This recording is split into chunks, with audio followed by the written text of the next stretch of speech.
രാവിലെ തന്നെ ആകെ മൂഡ് ഓഫാണ്. എനിക്ക് ഇന്നലെ രാത്രി മുഴുവൻ തലവേദനയും ഛർദിലുമായിരുന്നു. എന്നാലും ഞാൻ രാവിലെ എഴുന്നേറ്റ് കുളിച്ചു, വിളക്കൊക്കെ കത്തിച്ചു, പ്രാർത്ഥിച്ചു. ഒട്ടും വയ്യ. ഇവിടെ ഒരാളിരിപ്പുണ്ട്, ഏതാണ്ട് കണ്ടോ, കളിക്കാമേ. സ്കൂളിൽ പോകാൻ റെഡിയായിട്ടിരിക്കുവാണ്. നോക്കൂ കുട്ടിയെ. ഇന്നലെ ഞാൻ ഛർദിച്ച് ഉപ്പാട് വന്ന് വിളിച്ചപ്പോഴും ഒരാൾ അറിഞ്ഞേ ഇല്ല ഗൈസ്. ആ സാധനമാണ് ഈ സാധനം. വേണ്ടി നോക്കിക്കൊണ്ടിരിക്കുക. നോക്കൂ.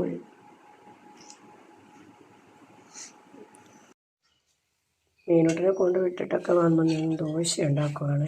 എനിക്ക് കഴിക്കാൻ 2 ദോശ. രാവിലെ ദോശയായിരുന്നു. ദോശയും പരിപ്പ് കറിയാണ് കേട്ടോ, സാമ്പാറല്ല, പരിപ്പ് കറി. പരിപ്പ് കറിയും 2 ദോശ എടുത്തു. പിന്നെ ഏത്തക്കയും കൂടെ എടുത്തിട്ടുണ്ട്. കുറച്ച് പഴുത്ത് പോയി. ഇതിഞ്ഞ് മീനു കഴിക്കത്തില്ല വെച്ചിരുന്നു. അതുകൊണ്ട് ഞാനങ്ങ് കഴിച്ചേക്കാന്ന് വെച്ചു.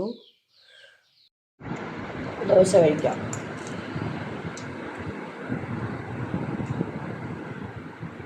ഈ മാന്നാർ വരെ ഒന്ന് പോകണം. 2-3 സാധനങ്ങളൊക്കെ വാങ്ങാനുണ്ട്. പിന്നെ ഹോസ്പിറ്റലും കൂടെ ഒന്ന് കയറണം.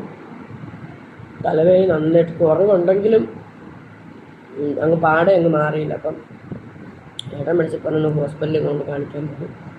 അപ്പം ഹോസ്പിറ്റലിൽ കൂടെ പോയിട്ട് ഞാൻ വരാം.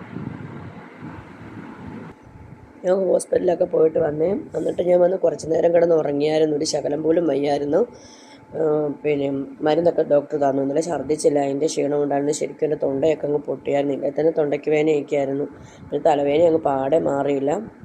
ഞാൻ കുറേ നേരം കിടന്നിട്ട് 3 മണിയൊക്കെ ആയപ്പോഴാണ് ഞാൻ എഴുന്നേറ്റപ്പോൾ കുറച്ച് ചോറുണ്ണാന്ന് വെച്ചു. അപ്പോൾ വേറെ പ്രത്യേകിച്ചൊന്നും ഞാൻ വെച്ചില്ല കേട്ടോ. രാവിലത്തെ ആ പരിപ്പ് കറി ഉണ്ടായിരുന്നു. പിന്നെ അതിൻ്റെ കൂടെ ഒരു ഉണക്കമീനും കൂടെ വറുത്തായിരുന്നു. രാവിലെ ഞാൻ വറുത്ത് വെച്ചിട്ടാണ് പോയത്. അതും കൂട്ടി ഞാൻ കഴിച്ചു. ഇനിയിപ്പോൾ ഞാൻ മോളെ വിളിക്കാനായിട്ട് പോകണം. അപ്പോൾ ഇന്നത്തെ വിശേഷം ഇത്രയൊക്കെ തന്നെയുള്ളേ. എല്ലാവരും എൻ്റെ ചാനലൊന്ന് സബ്സ്ക്രൈബ് ചെയ്ത് സഹായിക്കണേ.